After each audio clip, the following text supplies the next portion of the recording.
So you have a itinerary and your love overlanding. You have plans to do it big on the trails and some super glamping.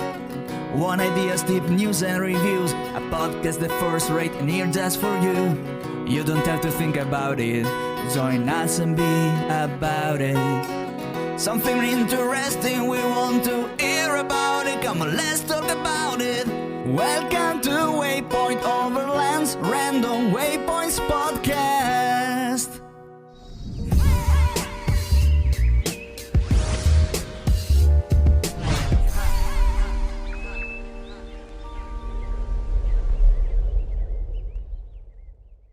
Sponsored by Midland, communication for every adventure, the industry leader in radio communication technology and innovation for over 50 years.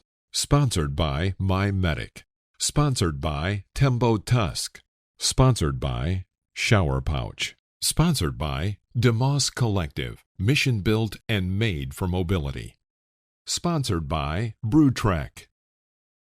Sponsored by Hard Impact Designs. Always remember, the opinion you follow should be your own. Just consider the things stated here to be a second opinion from a complete stranger online. Hey, what's up, Mike? What's going on, Phil? Where you at?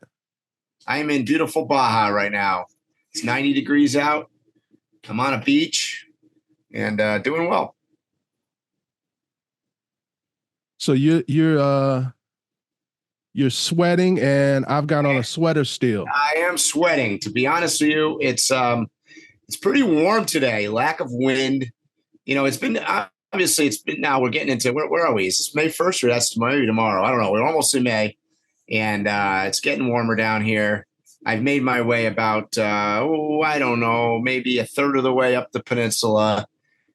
I gave myself 3 weeks to travel 1,000 miles. That's about the speed at which I like to go. And I'll be popping out of I think I'll be crossing into Yuma, Arizona on May 8th or 9th is what it looks like.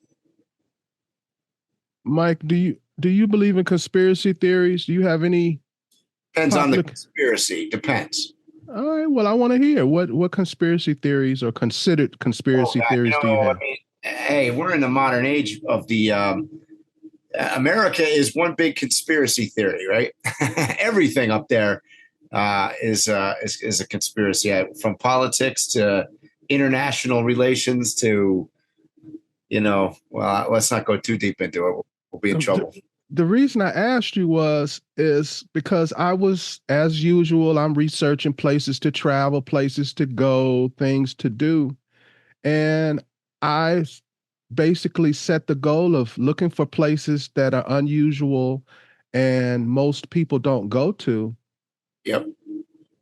And there aren't many places in the world that if you have the means, you can't go and visit these days, but there are some places. And I was wondering, do you know any of them? The one that I found was Antarctica. Yep. Literally half of Antarctica is off limits to anybody other than scientists and NATO and things like that. Right. Are there any other places that you might know about, or maybe they aren't? I mean, it's interesting you bring up Antarctica. I had a buddy of mine was in Antarctica for the last 6 months on a research thing, and I think he just returned to the States actually now. But that has been on my dream to go because I want to do 7 continents. So it's always been my dream. My plan was to go to Antarctica while I was waiting for my truck to ship between South America and Africa. So I figured that would give me, a downtime where I didn't have my vehicle or whatnot. I could take the boat over. And my understanding is obviously Antarctica is pretty rugged, and getting there, because I've had about maybe 3 friends that have gone, and every one of them has described the boat ride across as total misery, like into another realm of misery. Like everybody I know was throwing up the whole way. Well, everyone I've ever talked to, they didn't have those things to say, but they all have in common that they did it once, they wouldn't do it again. Yeah. It's also pretty expensive, I think. Yes. Yes. But it's interesting you bring up places that I'm like that. In fact, yesterday I was out on my motorbike and Daniel and I picked a place to ride because this is what I do. I take places that nobody goes to, and I'll look at a map and I'll be like, oh, I don't know where that dirt road goes. Let's go there. And, so we did that on the motorbikes yesterday, got ourselves in all sorts of mess. Just a really, really difficult trail we were on. Super fantastic. And definitely nobody goes out there. Where we went, I doubt anybody's been there in, I don't know how long, ages. And, I do that consistently. Shit, the last 6 months down here in Baja, I've done that a number of times, particularly on the motorcycle. But I look at a map, like, let me give you a top of my head. South America, look at the top of South America, and there's 3 countries in particular that I'm talking about. French Guiana, Suriname, and what the heck is the third one? I guess it's I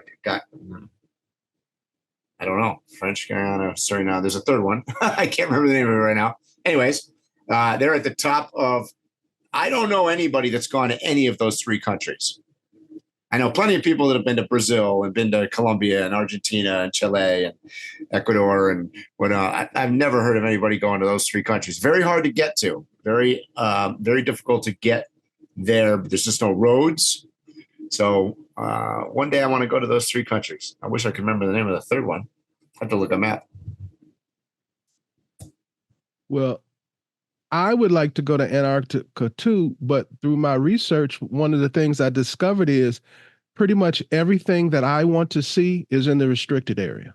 Yeah.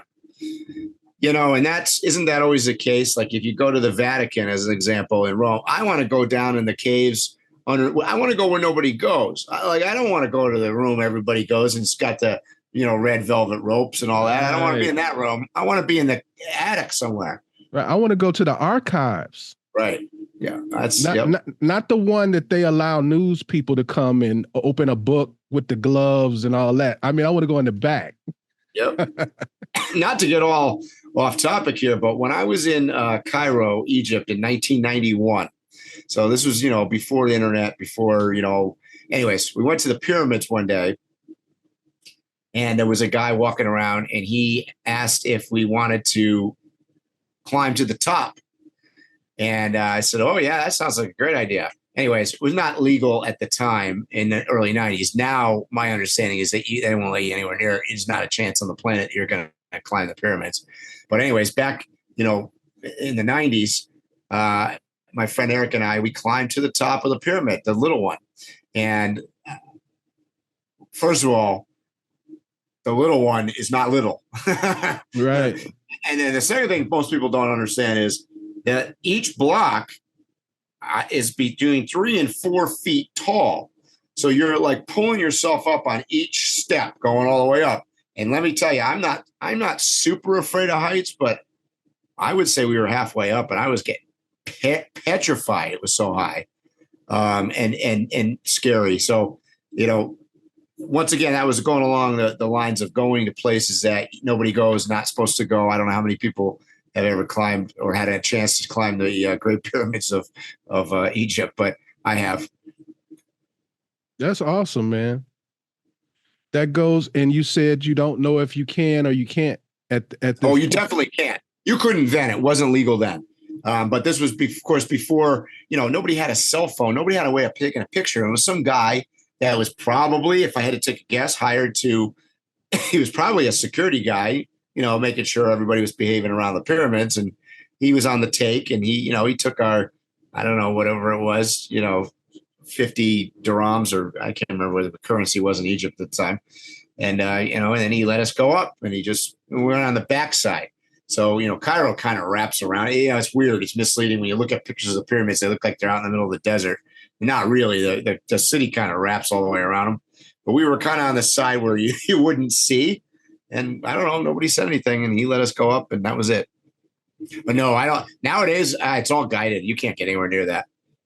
And your story is the reason why I constantly reiterate, don't put off those adventures that you have in your head. because every day, every month, every year that you put it off changes the whole thing. Yep. Ideas that you have in your mind may not exist because of deterioration, reconstruction, rehabilitation, politics, so Yep. many different reasons. Yep. Because you have an everlasting story to tell that I cannot go and have now. Yeah, and I don't want to go too far down the rabbit hole here, but to bring up a subject that's probably very controversial. Ooh, that's what we do, bro. So I'm going to give a different perspective than most people are going to give you, because even if you listen to most of the social media I've been following lately, I don't know, you follow people on Instagram or whatever, and you'll see, interspersed every day I see, posts about, closures in Moab or shutting down trails here and, sign this petition and all this stuff, whatever. Look, I like the trails. I like the places just as much as the next guy. But what I'm going to tell you, to go along with your point about doing it while you can, I'm going to come from a totally different perspective, and this might sound surprising to you guys out there, coming from somebody that travels as an overlander, et cetera, et cetera. How do I say this nicely? I not caring is a strong word, but I actually don't get involved in it. Like, when they say, well, we're going to shut down, 18 million acres of whatever. Oh, well, I'm not getting sucked into it. I don't get sucked into the drama. I'm not gonna stampede against it. I'm not gonna write my nearest congressman. It's called progress. And Right. Progress, by definition, is not always good. It's not always bad. It's not always what your opinion might think it is. But I can tell you one thing: the world is an unending progress, right? So just use that word. It's not a positive word. It's just a word. And that's what happens, is that ultimately somebody decides, whether it's political or financial, or, they want to let's just take Moab as an example. They want to shut down a bunch of trails there. Well, somebody has decided that it's a good idea to do it. Obviously, there's a group of people that have decided that I don't want my trails shut down. I've been going on this thing for 30 years. It's not fair. Hey, life's not fair. I agree with you. I'm not arguing with you. All I'm saying is I just move on to the next thing, and for those of you out there that are going, well, you're going to run out of places to go. You're going to never get bullshit. It's a huge world. Every year I teach classes at Overland Expo about Baja. People every year without fail tell me Baja is becoming overrun. The van lifers and the overlanders have come down, the traffic has increased, the prices have gone up, blah, blah, blah. All true. But I tell you what, if you want to come down here to Baja, where I am, and spend 6 months here all winter and never see a human being, you can absolutely do it. There's a zillion places to go. They just aren't the same places that you were going 15 or 20 years ago. So, is it progress? I don't know what to tell you. But Mike, let's be like really, really honest. The people who generally make those kind of comments, when you look into the person, they're not out there really actually doing it. No, you're right. The people who are actually doing it, it is kind of selfish, the reason, but most have the same attitude as you. Hey, I don't have time, because selfishly they don't have time. They want to, it's like on to the next one. The next one. And you were saying that how there'll always be places to go. Well, I'll even take it a step further. If you're a trust fund kid and you're able to start when you're 18 and you live till you're 100, you'll still never see half this world. Ever. Not even close to that. That's right. I don't even care if you fly around in a private jet, you're not going to see half the world. Because I'm not as well traveled as you, bro, but I'm pretty well traveled, right? And this is something that consistently happens to me when I go somewhere new. I will set aside a pretty good, considerable amount of time to go visit this place, more than the usual person. Let's say that. Mm-hmm. But the thing that I come away with most often is, man, I should have planned more time to be there. Yep. That's and right. I generally don't go back to a lot of the places that I visit. And the reason is because if I go there, that's going to take away from another place so it's a catch-22. Okay, but that mentality you're using there is a traveler mentality, because you're going into a place to learn about it, to experience the culture, to see new things and immerse yourself in it. And then you move on to the next place. The problem is, and by the way, the place that you just went to, make it imaginary place, whatever it is, wasn't the same 20 years ago. But you weren't there 20 years ago. You were there now. And by the way, in 20 years from now, it's not going to be the same as it was when you were just there. It's like, look, you and I could have driven our trucks up, and probably in 1964, we could have driven our 2 trucks up, parked right next to the Grand Canyon, pitched our tent, and and had hot dogs and marshmallows. Well, you can't do that now. You can't do that. You need a reservation. You need to be in a campground. You need to be in a hotel. Whatever. It's different. It's not the same. However, you and I can certainly drive our trucks up and camp in XYZ. I don't know, let's call it within 100 miles of the Grand Canyon, out in the middle of nowhere, and nobody's going to bother us today. Now, is that true? I venture to say even closer than the 100 miles. I would agree. Yeah, for sure. Now, is that going to be like that 20 years from now? Maybe not. Who knows? But my point is just, just don't get sucked into the noise.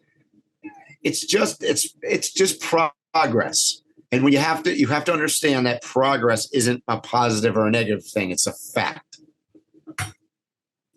You got to stop listening to negative people. Well, we could go down another rabbit hole on that. When I was younger, my father owned a car dealership, and I didn't want to work for my dad. You know that attitude. I don't want to work for my dad. I want to be my own man. Mm-hmm. So I went and worked for another car dealership, and I was a pretty good salesman. But when I first started out, the 2 older best salesmen at the dealership, every single day they were like, "Oh, I don't know how long this dealership's going to last. Car sales are down." They were just constantly complaining. Mm-hmm. And then one day I had to just say to them, "Well, why are you still here?"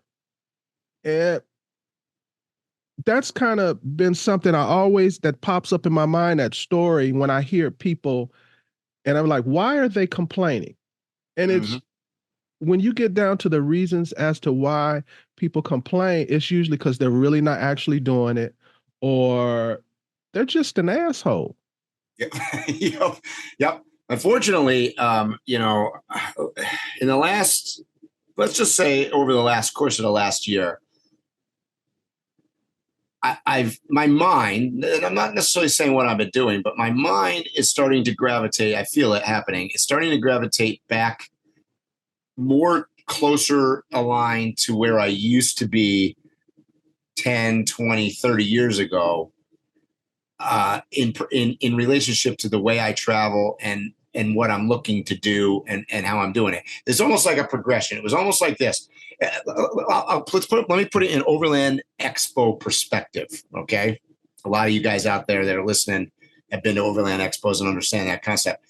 Back in the day, by the way, it's the 15th anniversary this year at Overland Expo West. So over those 15 years, in the beginning, it started out as like 40 traveler people. And when I say traveler, I mean people that just, bushwhacked their way through Somalia and showed up at Overland Expo. And it's progressed and it went up at this slope, and it's gone towards, obviously the audience has gotten much larger. The vendor situation has gotten much larger. Everything's just blown up like everything in America does, right? My brain is starting to get back down to where it was 15 years ago. Now, I understand that the event or the reality around me isn't necessarily there. But my brain is like, I'm just going to do my thing. I'm going to go back to the core of traveling, what I like to do, take my time, see what I want to do. I'm not necessarily going to listen to what everybody else is telling me where you got to go there, you got to go there. Not get involved, whether they're closing a trail in Moab or they're going to do this in Colorado, or you can't, camp it in your van at Walmart anymore, or whatever's changing in the, blah, blah, blah, blah. And just kind of get back to and focus more on the people, by the way, that I used to hang with and focus on back in the day. And those people are still, many of them are still doing it 15, 20, 25 years later. Why? Because they've never changed. They're still doing it the way they always did it. And all of this has grown up. It's like a mountain growing up around you with vendor stuff and swag, and you got to have this and you got to have this extra thing bolted on your truck, and all this is spread up around them, and they're still doing their thing. And the negativity that you're referring to oftentimes is coming from the periphery. It's coming from the people that are kind of not really doing it. They'd like to, or maybe they look up to some of those, quote, famous explorers or whoever they are, but they don't really want to do it, and they don't really want to go to the places. They just want to pretend. Right. And you and I've called them, baggers. Yes. But, taking Instagram. And by the way, some of this is because of social media and accessibility, because look, I remember going to Overland Expo. So they said it's 15 years, which doesn't correspond to my records, ironically. And I don't know what they're counting, because this is my 14th So are year. you longer? That's what I was going to say. No, this is my 14th year, but I know I didn't go. I didn't think I went to the first two. So that would make this the 16th. So I don't know if they're not counting the first year or what the deal is, but I don't know. Something's not adding up. I look back through my photos and I've been going, this will be my 14th year. So I'm pretty sure I missed more than 1 year, but I don't know. Well, I've missed more than 1 year for sure. I thought I had gone to all of them, but 15 years ago, I didn't even know about Overland Expo. So I missed like 3 or 4. Yeah. So I don't know. But anyways, I don't know where we were going with that. But this is what we do. We're down so far down in the bunny hole. I'm starting to eat carrots. I had a thought about it when you brought up Overland Expo and you were talking about negative people and stuff like that. I have a different attitude about how I'm going to attend Overland Expo this year. Okay. And it's like when people complain about television shows or different things on social media, I always shrug and say, well, just swipe or just change the channel. Right. So I'm pretty much going to have that same kind of mentality about Overland Expo. Well, the people that I like, the people I'm interested in, the people I'm curious about, those are the people I will spend a majority of my time around, and I will filter out the others. I don't have to go to every vendor and talk to every vendor and look at every piece of gear. Nobody dictates to me why I should go. So I'm going to go for the things that I want to go for, and only those things. And I'm going to filter out the other things in my mind, because there's so much still left to enjoy, to learn at Overland Expo, in my opinion. Yeah. So which brings me to something I want to kind of bitch about. Okay. I'm in a bitching mood today. Have you noticed that? Oh, good. I love that. That's a Phil I like. Well, this all stems from you know me, I'm a Starbucks person. Yep. And I don't really want to get into it, but you know what's going on with me. So I took my first trip to Starbucks. 2 young guys, and when I was talking about 2 young guys, they were in their 20s. And they were talking about their cars, and neither one of them knew how to change their oil. Mm-hmm. And I don't even know what to say to that. When in my age group, when I was growing up, my generation, even if you couldn't, you would never say that aloud. That was so revealing of so much more about you that you didn't want a person to know. um, it's I'm just we, thinking about we live in an on-demand world with most things are just a button or an app away now, and we can instantly browse through all movies. We can now instantly browse through all music. We don't have to learn something and practice it and be repetitive with it so that it's ingrained in us anymore. And me too. I go on YouTube. I can go on YouTube. I can get a tutorial so detailed about pretty much anything I want to know now. So I don't have to know it. I don't have to recall it. Because I even now see people, they will do something and you say, how did I do that? And they're like, I don't know. I just watched it on YouTube. But they don't remember it. So even when they have to do it again, they have to watch the video again. Yep. It's just getting worse and worse. And I could just keep going on and on. Phone numbers.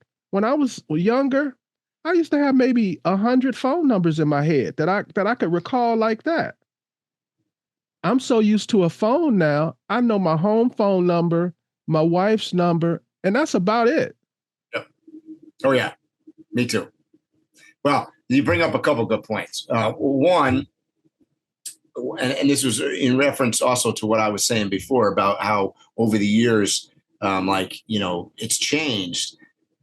Social media and all that stuff has quickened the pace, and it has obviously brought out a whole lot of negativity that we didn't have before. We used to sit around a campfire 14 years ago at Overland Expo and shoot the crap about, travels and whatnot. Now, we don't need to think about it. We don't necessarily need to sit around the campground because I already know what everybody's doing. Because I saw yesterday, my friends so-and-so, they just, they had a cookout, and those other guys I know, they're in Mexico, and these people flew to Japan. You kind of know what everybody's doing, right? So the storytelling has changed. Two, I want to put this out before we talk about Overland Expo anymore. My negativity is not directed at them at all. To be honest with you, I'm going to throw out what I found in my travels over the last year is the overland community, and you and I have talked about this at length, the difference between overlanding and what that word means and camping and van life and whatever. I have found more negativity and more non-traveling types in the van life community than I have in the quote overland community. So say that again. I have found more negativity coming out of the quote van life community. Oh, yes. Than I have out of the quote overland community. And I'll be the first to argue that they're very close and very morphed together, but that's just an observation that I've made. Now, since we just threw shade on van people, everybody's kind of I was laughing about you talking about changing the oil. People don't know how to change it. I come from a day. Here we go. Just put a big warning flag on this video. I used to change the oil with my dad on the Jeeps and the Land Cruisers. And, you'd go under there, you get your hands all dirty. And you know what we did? We took the oil, you dug a hole in our backyard because we lived on a bunch of property, and we put the oil back in the ground where it came from.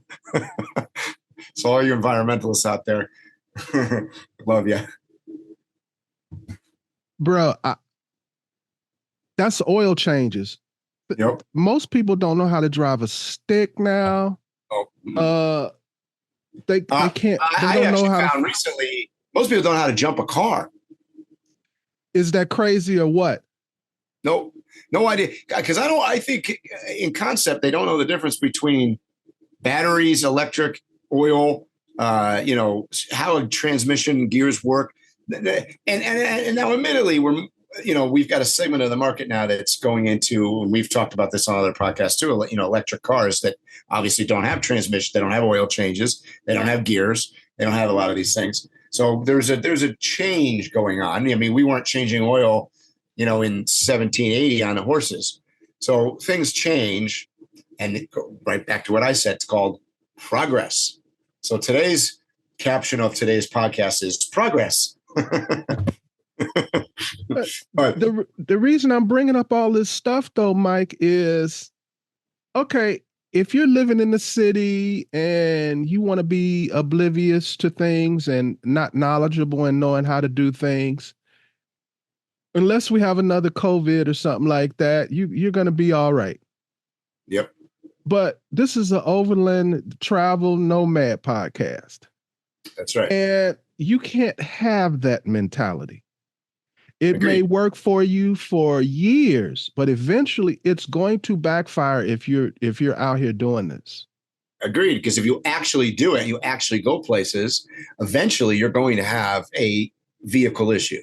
Yes. Whether it's a flat tire, people can't change flat tires. Whether it's a flat tire, a problem with something that you need to add oil or check oil or change oil, or your batteries or shocks, or various things that can occur. You should have basic concepts. So, and I hear your frustration, because what I'm hearing you say is people are more interested in the shiny bauble that we can fasten on the side of your truck to look cool when you pull to Walmart is way more important than whether or not you actually have jumper cables in your car. Yes. Yes. And that is,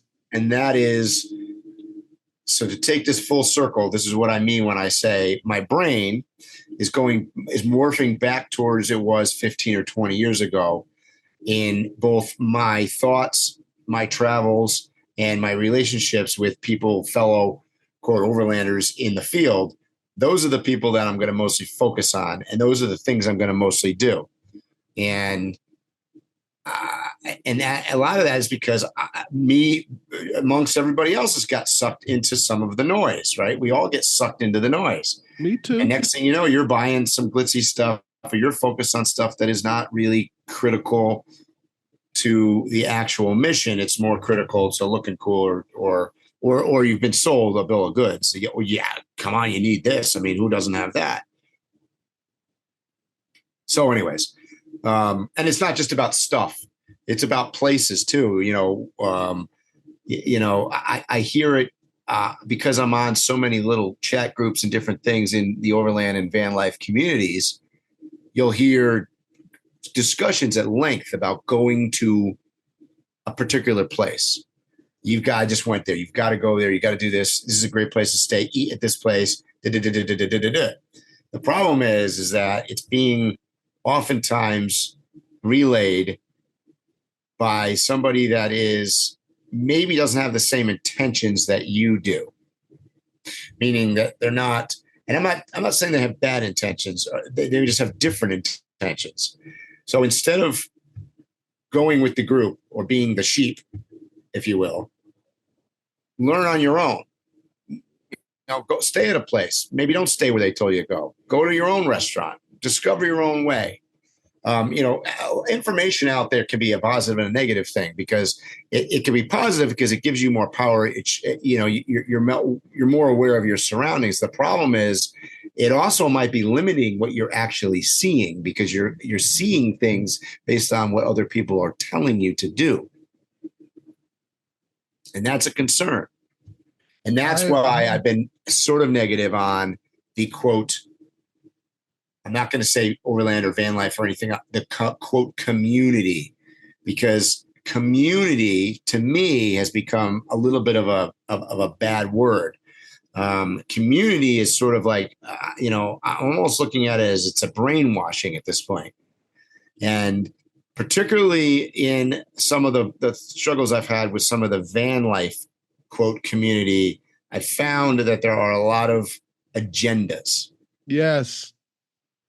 And that's another negative word in Mike's vocabulary. I hate the word agenda. Agenda means that, to me, agenda means somebody is trying to convince you of a idea that they hold near and dear to themselves, and they want to bring you on board with this idea. So an agenda to me is just another word for trying to bring you into the fold. And what I find is in these quote communities, there's a lot of agendas rather than simply it's not like the old days where you could just sit around a campfire and shoot the shit about a travel. It has to be in relationship to the agenda.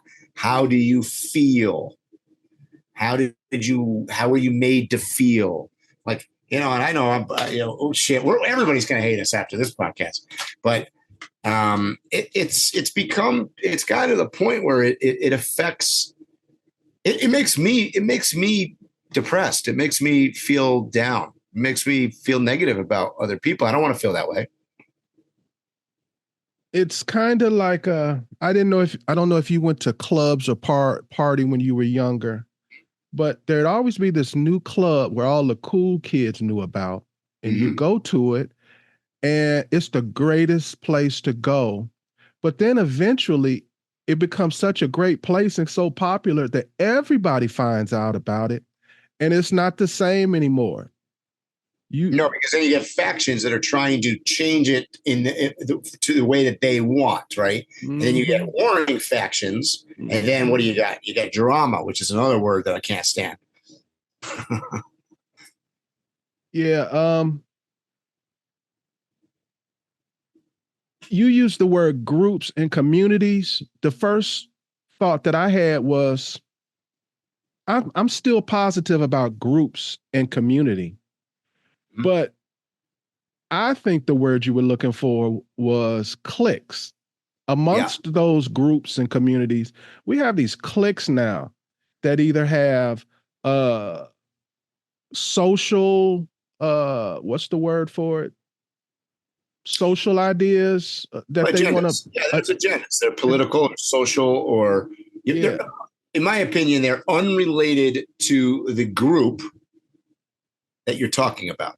Right. So, like, if we took group as an overland, if it's a political thing or it's a social thing, that's unrelated to overland, right? Overland was supposed to be talking about journeys and travel, and so now we've digressed into various subcultures of stuff, which is human nature. I understand that happens, but maybe what I'm trying to say is that I'm reverting back to being a little bit more of a solo traveler.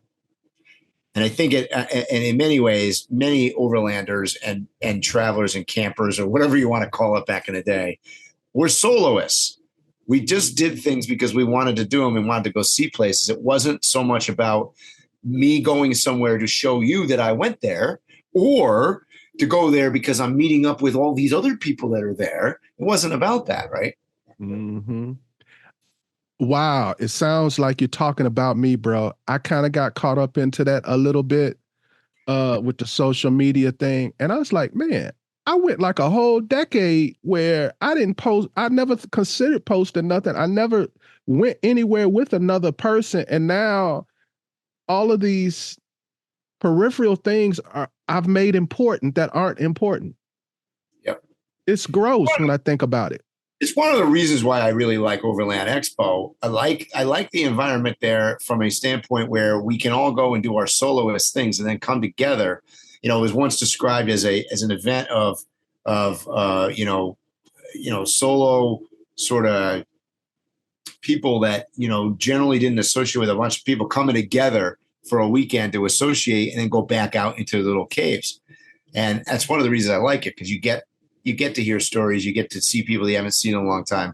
So that is a positive thing. And that's to address what you're saying. You're going to go with your own mindset. That's the mindset I'm going with. I'm going there to see the people that matter and to reconnect with people that I haven't seen, maybe since last year. That I like, and that I know are fellow travelers and have the same code of standards and ethics and whatnot out in their journeys. And it's not always about, just some agenda or some community of bullshit. And by the way, guys, I'm not beating around the bush here. I'm not, and it's not that I'm struggling for words, and it's not directed at any one particular group or any one particular thing. It's just, I think that, we have to get real with what we are. And neither one of us is saying that our hands are clean. I mean, I just admitted that I've gotten caught up into these things. So it's not like a holier than thou. No, which by the way, let's address that for a second, because I mean, I do social media. They pay me to go because of social media. So I'm not suggesting that it's all negative. What I'm suggesting is that if that's all you're living for, or all you're living for is this community of, I don't want to say it's a community of fraud, but it's not a real thing. Like if we all go to Egypt, if we put 50 people in their own trucks and we all meet in Egypt and we have this event in the desert, that's not going to Egypt. That's not hanging out with the culture.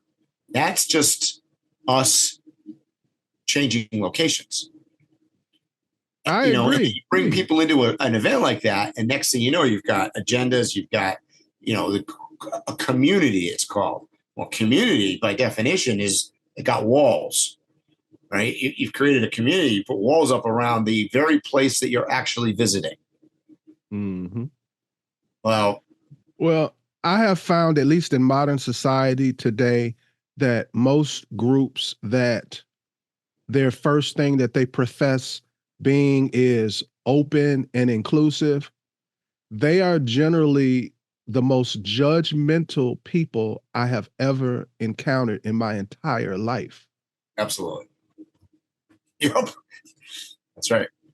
And if you don't go with their flow, the hate, the animosity, I could even just deal with hate and animosity, but they will actively go after you. Yeah. Yep. I feel like the older I get, the more the world wants me to shut up. Yep. And sit down and go, bro, I'm really trying to bite my tongue now. I probably shouldn't even go down this road. I mean, this is our best podcast ever. It's just like the older I get, I feel like the world is telling me, shut up, stop being so masculine, don't think for yourself. Those are the main things right there. See, I think to go back towards the overlanding thing, the core to overlanding is be you. Do you. Everybody has to do you.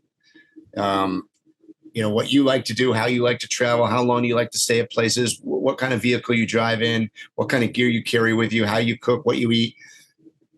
Be you. But social media is telling you, be somebody else. If you're an overlander, this is what you must be in detail. You need this refrigerator, you need this vehicle, you need this size tires. Yep. For sure. Absolutely. But, you got to just be you. Go out and do your thing.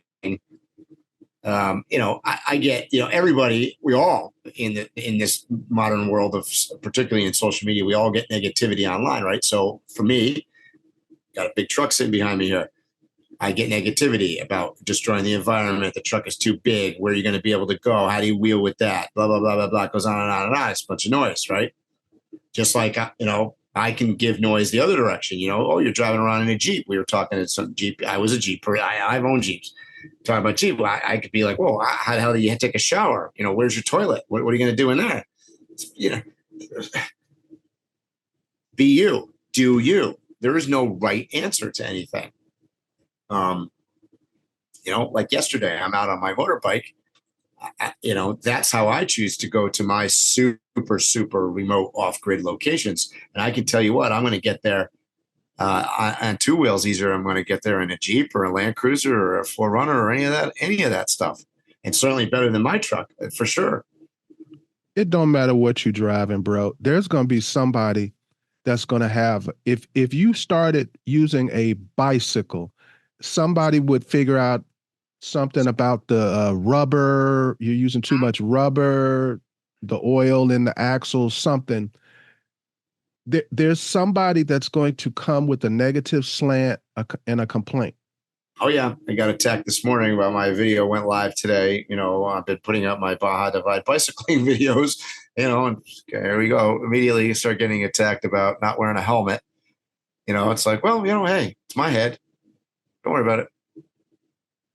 And I noticed that these communities or cliques, they don't like opposing views, whether it's right or wrong. A good example is something recently with me. I told you I'm going to start posting some information and some videos about knives, right? Oh, I'm out. I'm out. So, no, you're just a killer.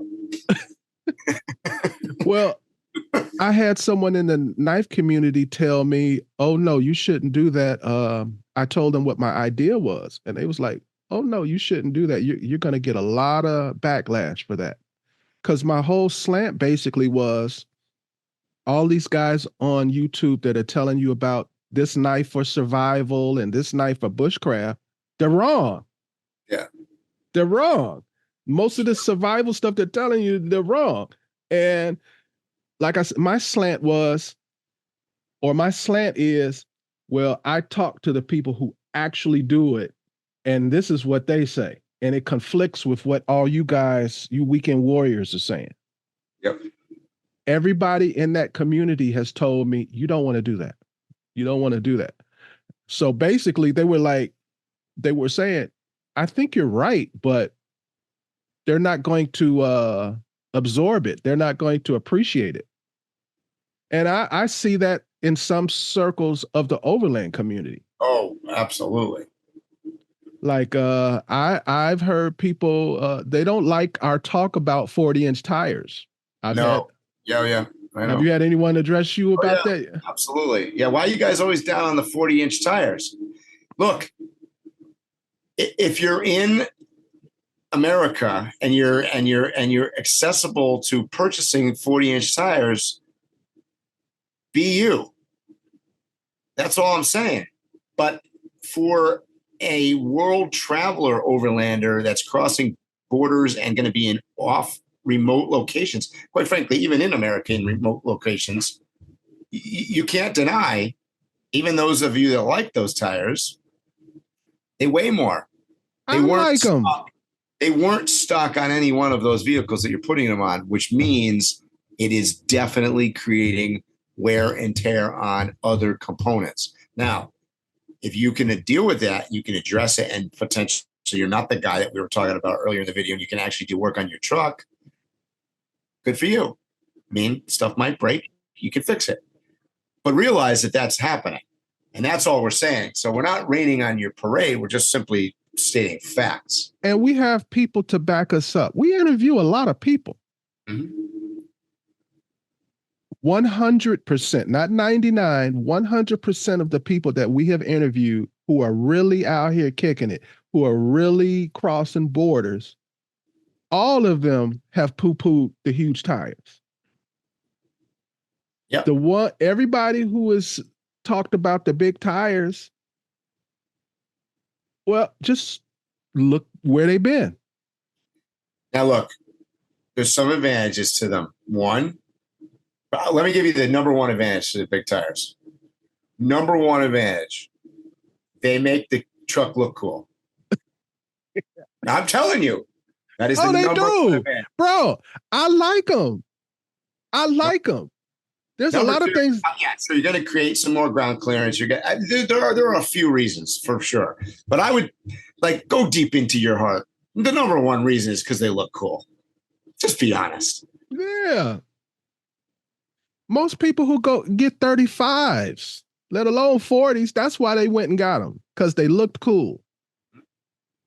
That's right. Now, they don't look cool when you have a blowout and you're in the Congo and you can't get a tire for 6 months. Right. Not so cool at that point. At that point, you'd rather have a bicycle wheel on your truck. Right. Or you're probably going to be forced to buy 4 smaller tires because of how long it's going to be. That's and right. Now your vehicle is not going to look so cool with that 6-inch lift and 33s. That's right. You got a low rider now. That's right. But, you know, it's just a fact. But and by the way, I'm not being 100% critical of that. I mean, in some cases, looking cool is good, is beneficial. Like my truck. Let's just shit on me for a minute here. I mean, my truck is big. It's orange. It's attracts lots of attention, and that is a positive for me. So I want it like that because it attracts media attention, and I survive on social media and on YouTube. So it's a marketing machine. Not much different than having 40-inch big tires on a cool looking Jeep. It's the same concept. So I'm not saying that I'm not telling you not to do it. Just be real with it. I just went through drama it took me almost 2 months to get a new tire when I blew out a tire down here in Mexico. Now I had the time. But if I was in a location where I needed a tire faster than that, I was in deep shit because, I mean, my 47-inch tires are not any easier to acquire than your 40-inch ones for the Jeep. So I have the same weakness. I have this problem. Now, in my case, they are actually stock tires, and I'm not changing and screwing around with anything in the drivetrain or anything else. So my negative is only one thing, and it's the availability of getting them. But yeah, let's be very clear on that. No issue with the tires. The issue is proclaiming it to be a good idea for the average traveler. It's not. It's a terrible idea. It's a terrible idea. I personally know some people on 40s that I love their vehicle and they travel around, but their vehicle is also sponsored like crazy. So the repair traveling around between, Pennsylvania and Phoenix, Arizona, and I mean, they're traveling in areas that we could argue are able to be fixed easier, But I'll tell you what, if you blow out 2 tires on the the Labrador Highway, the Trans Labrador Highway, and this is Canada we're talking about now. I'm not talking about the Congo. You're not getting them. Nor am I. And I don't know what the current price is for a 40-inch tire, but a decent brand, I would venture to say, is $350 plus on the low end for a 40-inch tire. If you're in America and if you need to get it in Peru, it's probably be $4,000. So imagine what you could do in Central America with $4,000 in your pocket. Exactly. Because they gave me a quote to ship a tire down here. It was like $2,000 to ship. Wow. A $300 tire. So obviously I didn't do that, but that's what you might potentially face. And even with a regular size tire, depending upon where you are, that tire may not be readily available, but you could find some used tire to put on until you find the tire you need. Correct. That's right. So, well, we're beating around the bush, Phil, here a little bit. What we're saying is that a large group of people are more about the look than they are about the do. Yes. Yes. Which brings me back to another thing, us doing all of these interviews and us knowing all the people we know. 100% of the people that we know who are actually out there doing it at a high level, they ain't driving around in no new vehicle with all the latest, greatest stuff. They're driving purpose-built vehicles. Mm-hmm. For them. The key is, do you? So they're driving what is suitable for them, whether that's a big overland expedition rig like I have, or a Jeep with a rooftop tent, or quite frankly, I've got two things down from me here on the beach. I got somebody here with a Subaru camping out of their car. If that's right for you, then it's right for you. But I'll tell you what, everyone that's camped here, that's been around, they're 1,000 miles south of the border, driving around doing something, living in their vehicle. Well, Mike, I feel much better getting all of this stuff off my chest. This was not the plan. I'm looking at all the list of things that we were going to talk about. We were supposed to talk about Overland Expo and how important it is to get training. Well, let's address that for 2 minutes. We are going to be at Overland Expo. I will be at Overland Expo with this truck, and I'm going to be camped in the Tembo Tusk booth, and I will be teaching classes as I always have for the last 14 years. And I can't emphasize enough that is a premier event from the standpoint is it is an opportunity to go to actually learn. So these things that Phil and I have been bitching and griping about for the last hour, some of those things you can address by going to some of the classes and hanging out with the people that are actually doing stuff and finding out whether you really need the thing you think you need to be strapped to your side of your truck, or what size tires or what kind of tires, or I mean, that's what Overland Expo is about. It's about a training. It's about going and seeing. And it's not, by the way, only about organized classrooms. Walk around in the campground area. Go see what other people are doing. Ask them, what have you done with your vehicle? And if they're aligned with what you want to do, then they're a good resource. If they're not, if they've told you that, well, it's brand new and I've went to Walmart 3 times and you want to drive it through Africa, well, then maybe you're not aligned. But it's a great opportunity to see 30 to 40,000 people coming through over the weekend. It's crazy. Mike, I'm going to come back to the camping area and the people, but I want to go back to the actual formal instruction for a second, because you are an instructor. So you're being kind of humble about this. I'm not an instructor, so I can be far more to the point about this. And I think it needs to be said. All training is not good training. So the reason why I personally am always pushing for people to go to Overland Expo and get the training is because the training that you get at Overland Expo is another echelon, another level, another standard of training than all the rest.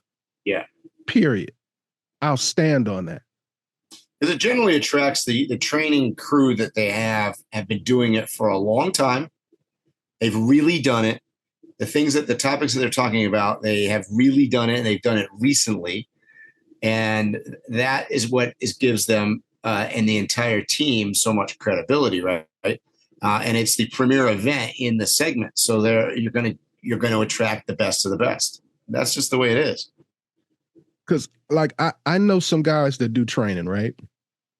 They have their own little training thing. They've got their certificates and everything. But what they basically do is they go to their local forest and they have these little events and they charge exorbitant amounts of money for the training. Mm-hmm.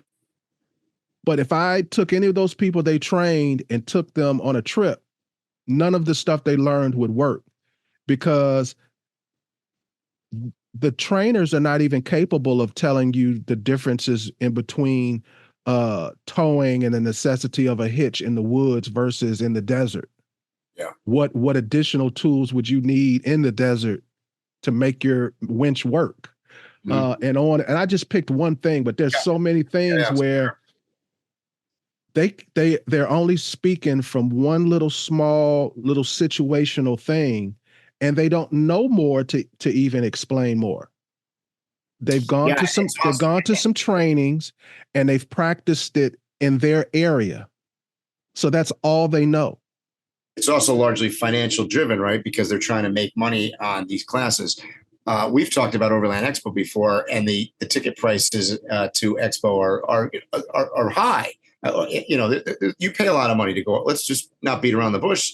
It's expensive to go to Overland Expo, but it's super cheap for the amount of classes and the amount of stuff that you can get out of Overland Expo. It actually is a super great deal, because where are you going to go get a training program that's going to go on for 3 days, and you could be in class all day long for 3 days for that price? Nowhere. I mean, just do a quick Google search of some of these other people who do these trainings of different sorts. They're charging like $200-300 for a few hours. Mm-hmm. Exactly. That's my point. So don't know what they talking about. Look, I know you don't want to say that. Maybe you can't say that. I can. I film, I interview, I interact with a lot of people. I know most of these trainers across the whole United States. Yep. And I'm standing on what I'm saying. The majority of them don't know what they are talking about. Yeah, I mean, it happens for sure. Do your research is the best thing I could say. Do your research, get out there, see different stuff. But I firmly believe that the Overland Expo series of events is a great starting place. Right. You can talk to somebody and ask a question, and if they don't know, they can just be like, "Well, I've never been to Africa, but Jim here's been to Africa, and he can tell you all about it." Right. Yep. And that's why I said it's not just about the organized classes, it's about going into the camping area, go to the moto area, go talk to, some of the people that have gone, you walk by and, there's Dan Grech parked there and he's been across Africa. He's been through the Pan American Highway. Go ask him, hey, what'd you think of Costa Rica? Well, how my 40-inch tires do in Costa Rica? Ask him, ask somebody that's actually done it. And that's, a big reason for going to one of these, quote, expo trade shows, whatever you want to call it. Right.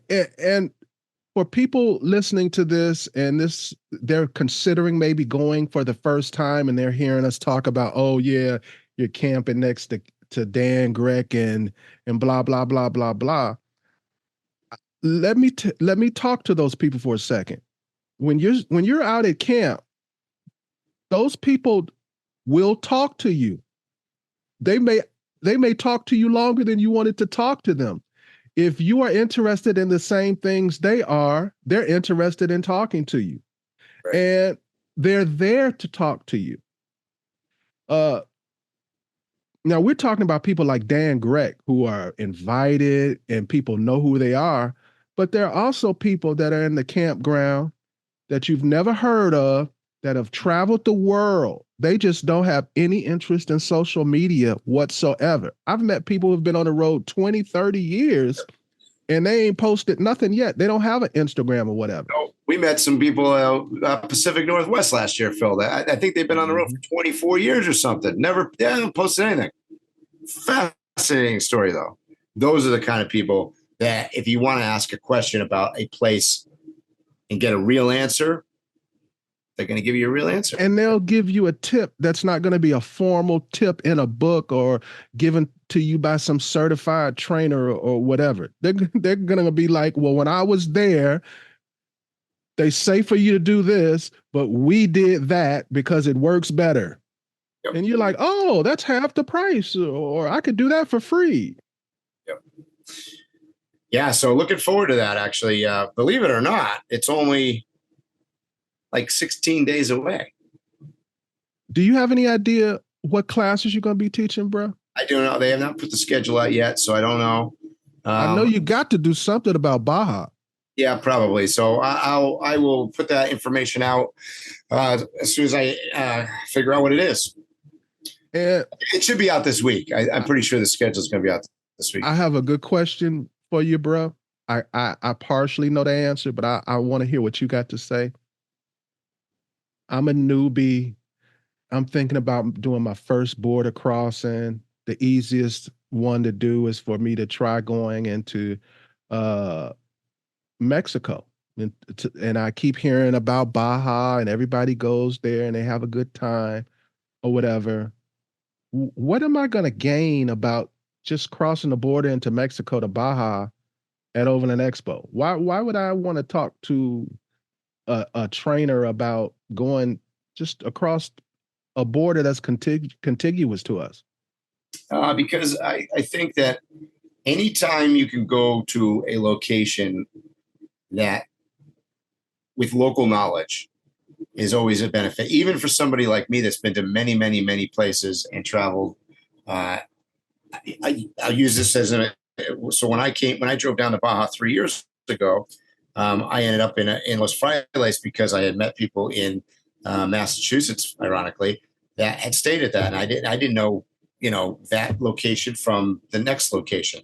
So I said to myself in my head, I go, well, I'm going to start there. If I don't like it, I'll move on or whatever. But it was always good to go to a place, and they had, by the way, been going there for 25 years. So I go, well, geez, if they've been going there for 25 years, they must know everything. So you're saying I'm still the newbie. So you're saying basically, if I'm ready to go to Baja, I'll find somebody who's actually been there maybe 5 or 6 years ago who can tell me about the place. Mm-hmm. Yep. Whether it's just local customs or. Okay, you didn't catch what I was saying, Mike. No, they won't be 5 years ago. They will have just come back from Baja. Yeah.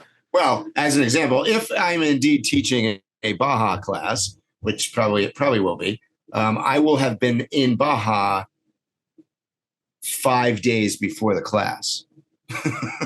Literally, because I'm driving from Baja to Flagstaff. And I want people to know that a lot of the instructors fly in from different places. A lot of the people are like in the middle of their journeys.